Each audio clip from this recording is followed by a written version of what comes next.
Immediately after World War II ended, the United States unexpectedly sent a massive fleet straight to Antarctica.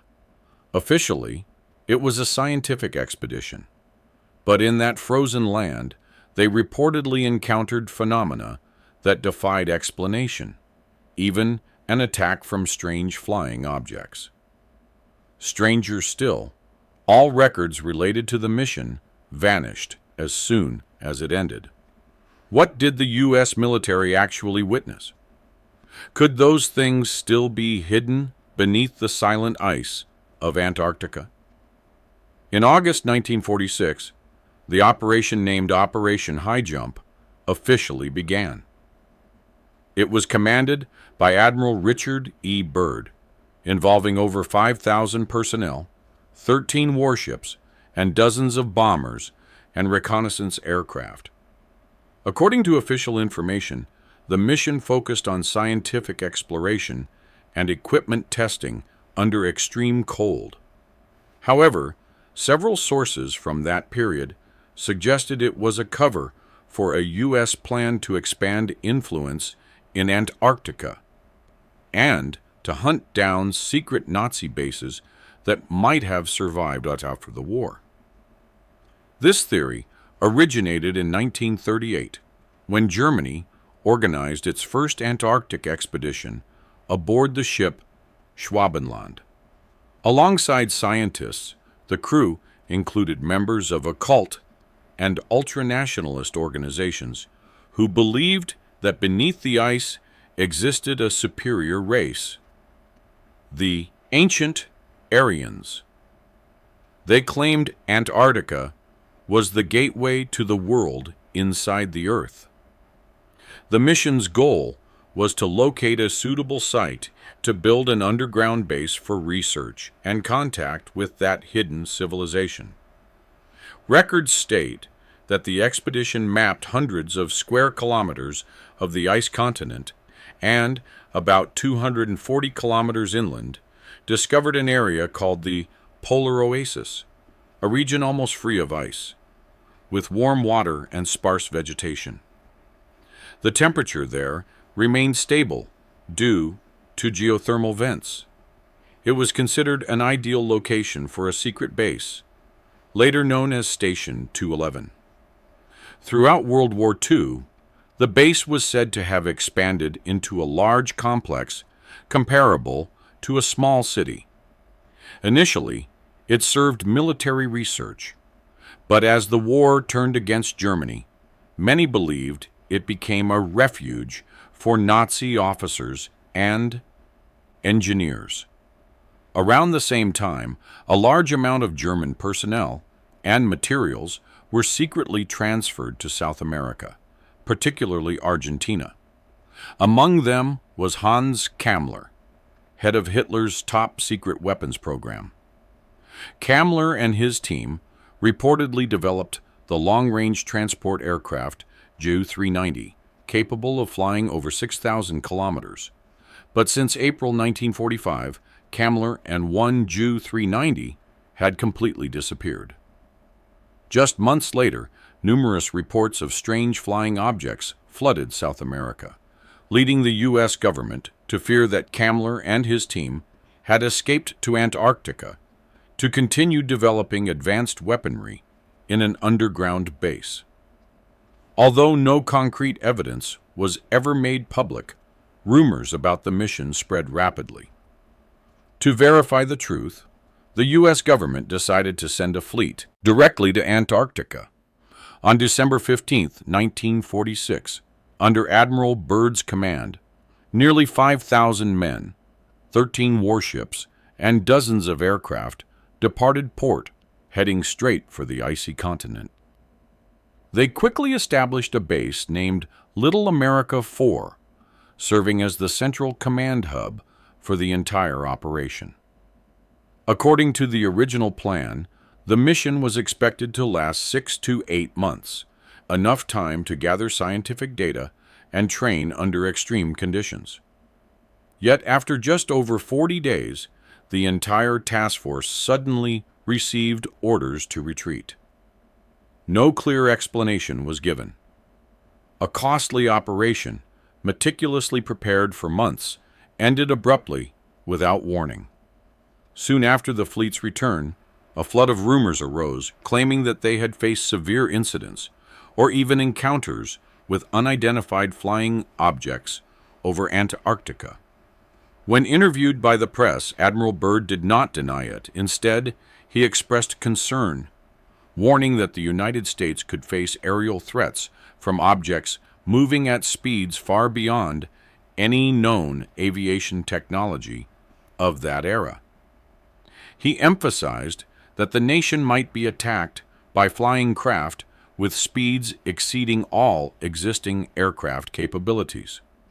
After those alarming statements about a threat from the skies, Admiral Byrd continued repeating his warning in later interviews. But once he returned to Washington, he was immediately summoned for interrogation. Following a lengthy investigation, Byrd remained completely silent about the mission. All documents related to Operation Highjump were classified as top secret, and any author who revealed information risked prosecution. Soon after, the U.S. Navy released a brief report stating that the mission had achieved several scientific objectives, but that a few personnel had died due to accidents under harsh weather conditions. No further details were provided. In that same report, one strange note stood out.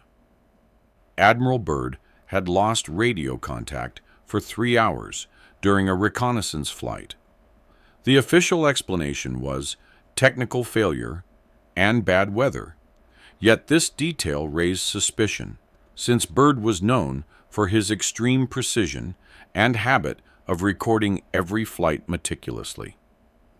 When he returned to the United States, all his personal journals were confiscated and marked top secret. However, according to his son, Richard Byrd Jr., the authorities overlooked a small notebook that Byrd had handed over before his death. In it, Byrd described the mysterious flight during which he went missing for 3 hours. And if those words were true, they could change everything humanity believes about Antarctica. According to the notes in the diary, Byrd took off in the morning under clear skies, and all instruments were functioning normally. At 8:15 a.m., he made his first contact with the command center, reporting that everything was operating as expected. But around 9:10 a.m., he noticed strange colored streaks on the ice, completely different from the usual white surface. He turned the aircraft to take a closer look, but the instruments began to malfunction.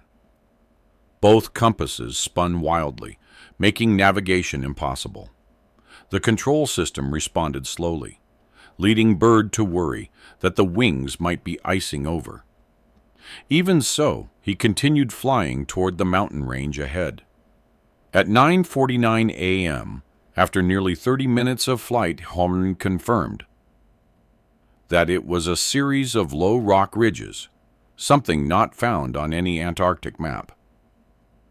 As he flew over the area and gradually descended, Byrd was astonished to see that below was not a sheet of ice, but a green valley with a small winding river.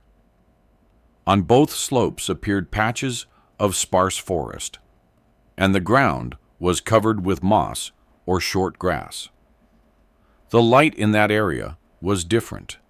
It remained bright even though the sun had disappeared beyond the horizon.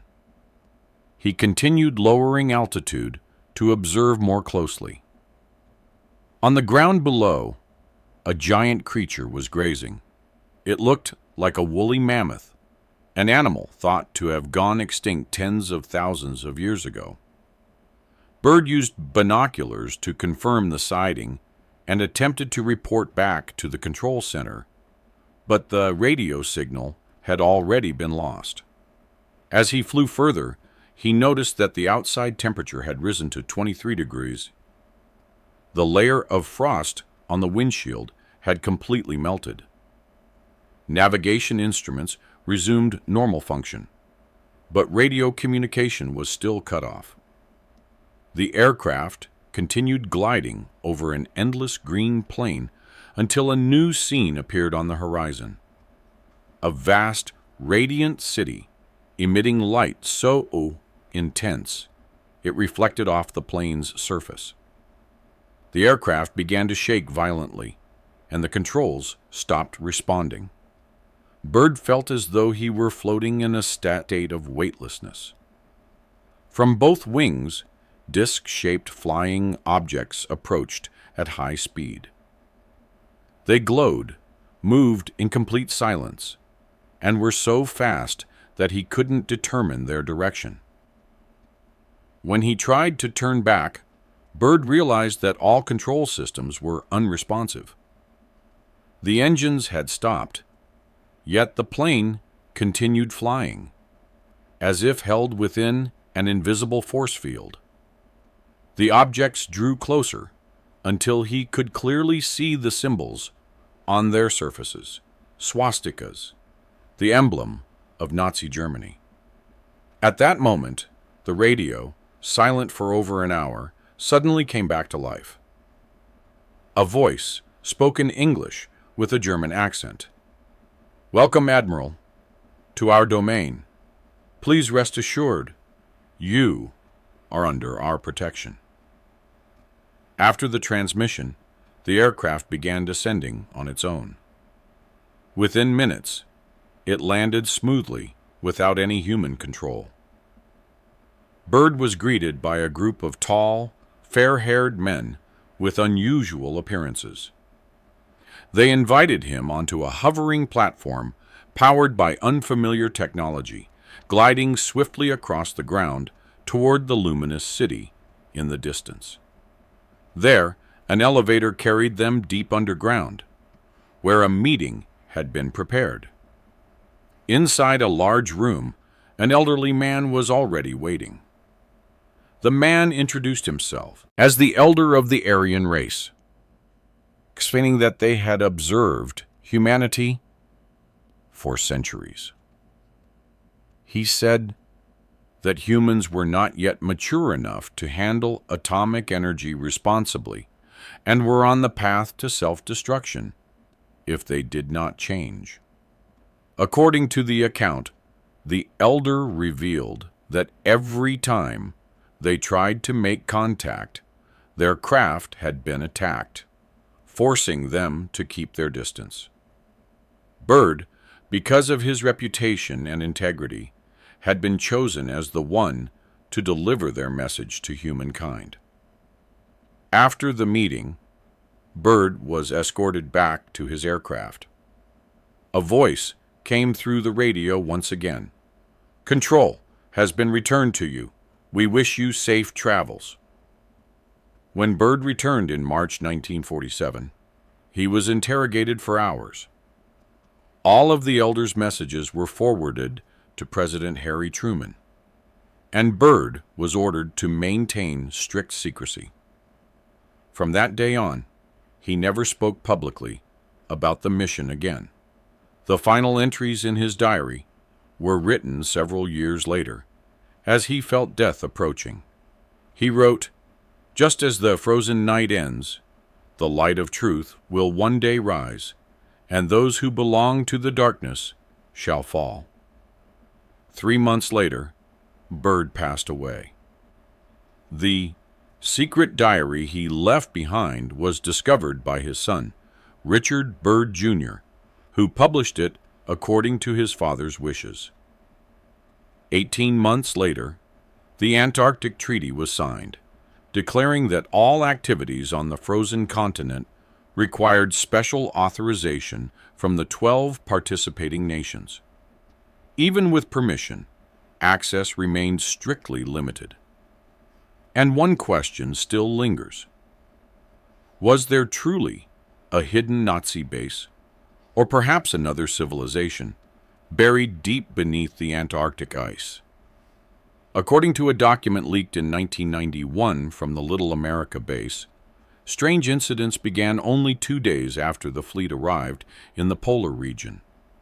Sailors reported seeing powerful beams of light appearing on the horizon, initially believing another ship was approaching. But their position was already far beyond any explored area.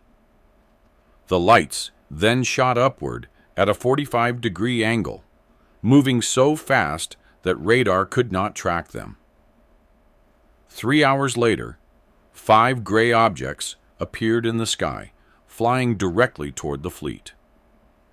Anti-air defenses immediately opened fire, but every shot missed. A radio operator aboard the USS Bronson reported that the objects had emerged from the ocean depths, a claim later confirmed by multiple witnesses. The unidentified craft shot straight upward with tremendous speed, creating turbulence that shook the ship's antenna violently. A plane launched from the USS Philippine Sea was struck by an unknown energy beam and crashed into the ocean. 16 kilometers away, the destroyer USS Maddox caught fire and sank. According to the official report, this was only the first of a series of attacks that continued for several weeks afterward. By the 26th of that month, the final confrontation between the U.S. Navy and the unidentified objects was recorded. The fleet immediately received orders to withdraw, more than 6 months earlier than originally planned. No one could determine exactly what those objects were, but some servicemen believed they might have been Nazi weapons operated from a secret base deep beneath the Antarctic ice. What was most notable in the official reports was that Admiral Byrd had lost communication for 3 hours. This detail led many to suspect the possible involvement of extraterrestrial forces.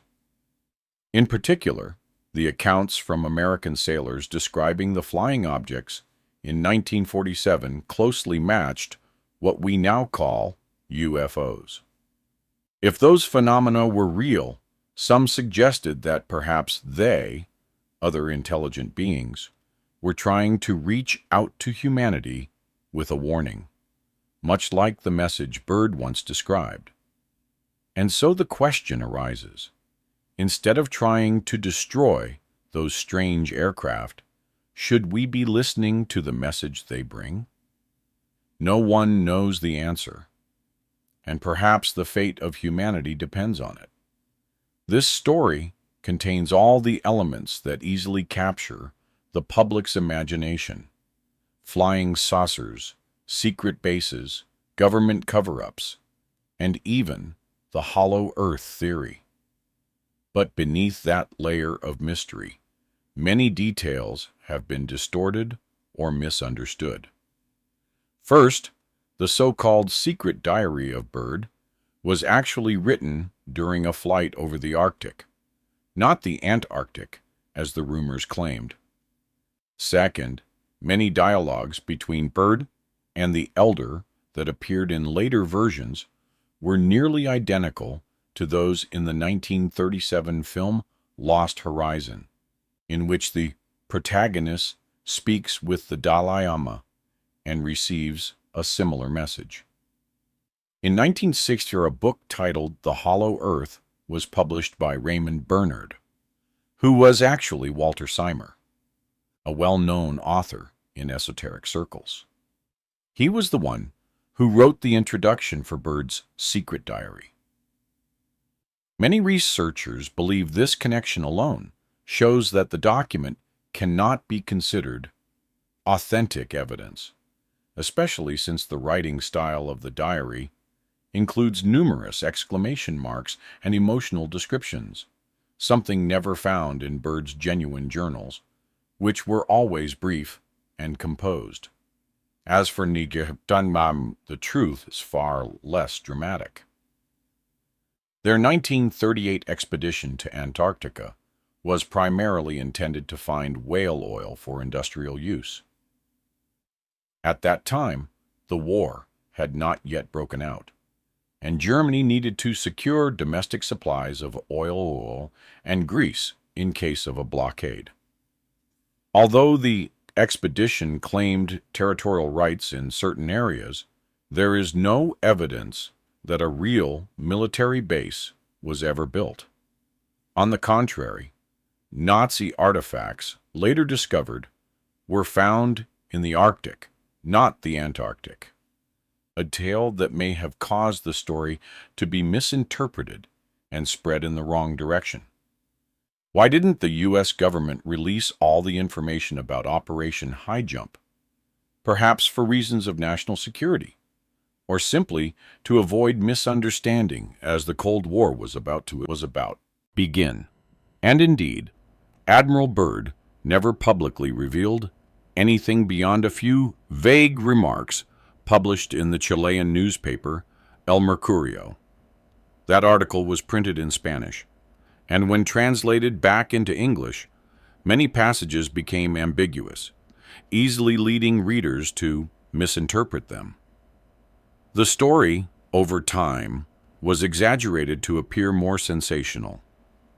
In reality, Admiral Byrd never claimed that there were aircraft flying from one pole to the other at terrifying speeds, as many stories later suggested.